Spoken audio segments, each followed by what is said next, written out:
Hi சுட்டி story viewers. இந்த கதையிலேருந்து ஒரு கேள்வி கேட்கப்படும். பதில் தெரிஞ்சா சப்ஸ்கிரைப் பண்ணிட்டு கமெண்ட்ல பதில் சொல்லுங்க. வாங்க இப்போ கதைக்கு போகலாம். ஒரு காட்டில் டோனா குருவி பழம் வியாபாரம் செய்து கொண்டு வந்தாள். அவளின் தோழி காக்கா வளையல் வியாபாரம் செய்து கொண்டு வந்தார்கள். இரண்டு பேரும் வியாபாரம் முடிந்தவுடன் அவர்கள் பேசிக்கொண்டே இருப்பார்கள். நான் என்னுடைய ஊருக்கு போய் வியாபாரம் பண்ணலாம்னு இருக்கேன் டோனாம்மா. நீ எதுக்கு அந்த ஊருக்கு போற? ஏன் உனக்கு வியாபாரம் ஓடவில்லையா? எனக்கு வளையல் வியாபாரம் போகவே மாட்டேங்குது. என்னுடைய அக்கா மீன் விற்கிறா, அந்த வியாபாரத்துக்கு போகலாம்னு இருக்கேன். இருவரும் பேசிக்கொண்டே இருந்தார்கள். அப்போது அந்த இடத்திற்கு ஒரு கழுகு வந்து இப்படி சொன்னது.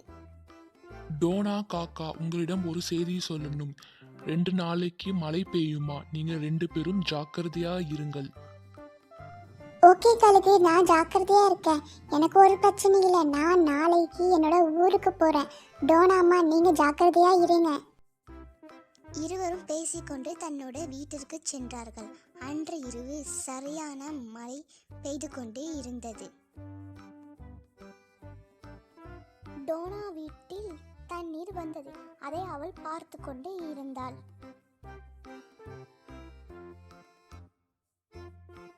தண்ணீர் அதிகம் வந்ததால் டேசி குருவியும் எந்திரிச்சு விட்டாள். தேசிக்குருவி, தண்ணீர் அதிகமாக வருவது நம்ம வெளியே போயிடலாம், இல்லை என்றால் இன்னும் நிறைய வரும்.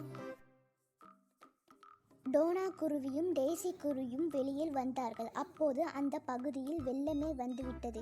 அவர்கள் தன்னுடைய கூரை மேல் ஏறி நின்று பார்த்தார்கள்.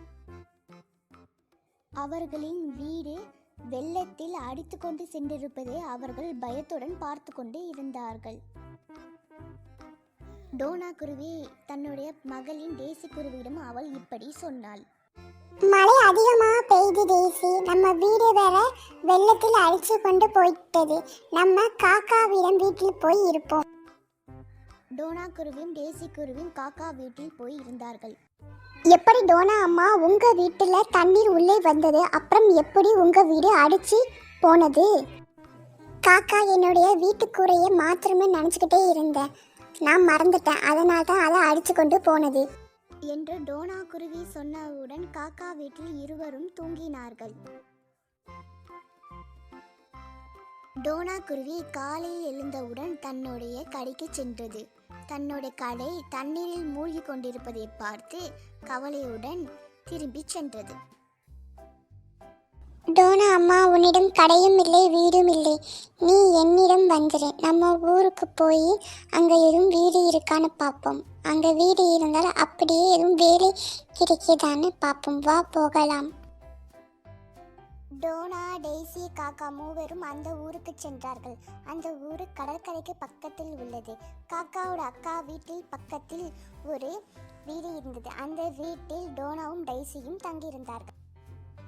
அடுத்த நாள் காலையில் காக்காவும் காக்காவோட அக்காவும் மீன் வித்துட்டு இருந்தாங்க. டோனா குருவிக்கு வேலை இல்லாதால் வேலை எதுவும் இருக்கான்னு அக்காவிடம் அவள் கேட்டுக்கொண்டிருந்தாள். காக்கா, நீ சொல்லித்தான் அவளுக்கு வீடே நான் கொடுத்தேன். நம்ம வியாபாரமே கம்மியாக தான் போகுது. இதுலேயும் அவளையே என்னால் வேலைக்கு வைத்து விட முடியாது. நீ அவளிடம் கூறிவிடு. டோனா அம்மா, எங்களுக்கே வியாபாரம் ஒழுங்கா போக மாட்டேங்குது. நீங்க வேற வெளியில கடை எதுவும் இருந்தால் சேர்ந்துக்குங்க டோனா அம்மா. வேலை எதுவும் இல்லாததால் அவள் ரொம்ப கவலையுடன் இருந்தாள். ஏமா நீ ரொம்ப கவலையுடன் இருக்க? என்ன ஆச்சுமா? வீடு கிடைச்சிருச்சு கண்ணா, ஆனா வேலை இல்லையே. வேலைக்கு என்ன பண்றதுன்னு தெரியல. அதனால தான் நான் கவலையுடன் இருக்கேன். என்ன பண்ண போறனோ? டேசி குருவி தன்னுடைய அம்மாவுக்கு வேலை இல்லாதால் அவளும் ரொம்ப கவலையுடன் கடற்கரையில் பகுதியில் அவள் உட்கார்ந்து கொண்டிருந்தாள். அப்போது ஒரு சத்தம் கேட்டது.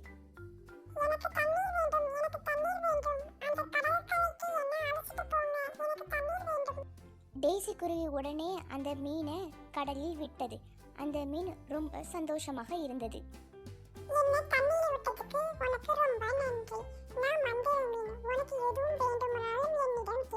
உனக்கு உதவி செய்திருக்க. உனக்கு என்ன வேணும்னாலும் என்னிடம் குருவி ரொம்ப ஆச்சரியமாக அந்த இடத்தில் நின்று கொண்டிருந்தாள். தனக்கு எதுவும் வேண்டாம் என்று சொல்லி அவள் அந்த இடத்தை விட்டு நகர்ந்தாள். அம்மா, ஒரு மீன் என்னிடம் பேசுச்சுமா. அந்த மீன் வந்து பேர் மந்திர மீனா. உனக்கு என்ன வேணும்னாலும் கேளு என்று என்னிடம் கூறியதுமா. என்னது, மந்திர மீன் உன்னிடம் பேசுச்சா? என்னால் நம்பவே முடியலை இதை. சரி, நமக்கு கடை வேண்டும் என்று அதிடம் சொல்லியிருக்கலாமே, நீ சொல்ல மறந்துட்டியா? சரி, பரவாயில்ல, பார்த்துக்கலாம். தன் அம்மா சொன்னவுடன் மந்திர மீனிடம் கடையை கேட்டு பார்க்கலாம் என்று அந்த இடத்திற்கு தேசிக்குருவி வந்தது. மந்திர மீன் இருக்கியா? நீ சீக்கிரம் வா, நான் உன்னிடம் ஒன்று கேட்க வேண்டும். எனக்கு மீன் கடை வேண்டும் மந்திரமே. எங்க அம்மா ரொம்ப கஷ்டப்படுறாங்க, எங்களுக்கு மீன் கடை வேண்டும் மந்திரமே. எனக்கு எதுவும் வேண்டாம் என்று நீ சொன்ன பரவாயில்லை. நீ கேட்ட மீன் கடை நான் உனக்கு தருகிறேன். நீ உன்னோட வீட்டுக்கு போ, அங்கு உனக்கு மீன் கடை இருக்கும். மந்திர மீன் சொன்னவுடன் அந்த இடத்திற்கு தேசிக்குருவி சென்றாள். அந்த இடத்தில் ஒரு மீன் கடை இருந்தது. அம்மாவும் ஆச்சரியத்துடன் பார்த்து கொண்டிருந்தாள். மீன் கடையை வைத்து கொடுத்ததால் அந்த மந்திர மீனுக்கு தேசிக்குருவி நன்றி சொன்னது. ரொம்ப நன்றி மந்திர மீன், எனக்கு நீ பெரிய உதவி செஞ்சிருக்க. மந்திர மீன் கொடுத்த மீன் கடை ரொம்ப நல்லபடியாக ஓடிக்கொண்டிருந்தது. அதனால் டோனா அம்மாவும் டெய்ஸியும் சந்தோஷமாக இருந்தார்கள். டோனாக்கு எப்படி மீன் கடை வந்ததுன்னு தெரியல. நம்மளை விட அந்த மீன் கடை ரொம்ப நல்லபடியாக போய் கொண்டு இருக்கு. அந்த கடை எப்படி வந்ததுன்னு தெரியல. காசு இல்லைன்னு சொன்னான், ஆனால் எப்படி வந்ததுன்னு தெரியல. ஒவ்வொரு நாளும் டெய்ஸி குருவி மந்திர மீனுக்கு நன்றி செலுத்தி கொண்டிருந்தது. அடுத்த நாள் கடற்கரையில் சரியான மழை பெய்து கொண்டிருந்தது.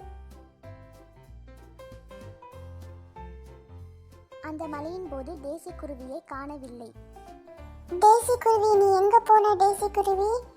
டோனா வந்திருக்க, எங்க போன டெய்ஸி குருவி? எனக்கு டெய்ஸி குருவியை காணுமா? என்ன சொல்றீங்க? இப்படி சொல்றீங்களே. சரி, நான் போய் பார்க்கறேன். மந்திர மீன் பேசிக் கொண்டிருந்த போது டோனா அம்மா அந்த மந்திர மீனையே ஆச்சரியத்துடன் பார்த்து கொண்டே இருந்தாள். இன்னொரு சைடு மந்திர மீன் டெய்ஸி குருவியை தேடிக்கொண்டே இருந்தது. டெய்ஸி குருவி, நீ எங்க இருக்க டெய்ஸி குருவி? நான் வந்திருக்கேன் மந்திர மீன். அப்போது மந்திர மீன் டெய்ஸி குருவி அழுது கொண்டிருப்பதை பார்த்து அதன் அருகில் வந்து கொண்டிருந்தது. மந்திர மீன், நீ வந்துட்டியா? நான் தெரியாமல் இந்த இடத்திற்கு வந்துவிட்டேன். எனக்கு திரும்பி போக வழி தெரியவில்லை. அதுக்கப்புறம் மந்திர மீன் டெய்ஸி குருவியை டோனா அம்மாவிடம் சேர்த்தது. தனக்கு செய்த ஒரு உதவியை நினைத்து மந்திர மீன் டெய்ஸி குருவியை பல பிரச்சனைகளிலிருந்து அது காப்பாற்றியது. நன்றி மறவாத மந்திர மீன். போன கதையில் கேட்ட கேள்விக்கு பிங்கி கேர்ள் அவர்கள் சரியான பதில் சொல்லியிருக்காங்க. இந்த கேள்விக்கு உங்களுக்கு பதில் தெரிஞ்சா சப்ஸ்கிரைப் பண்ணிட்டு கமெண்ட்ல மறக்காம பதில் சொல்லுங்க.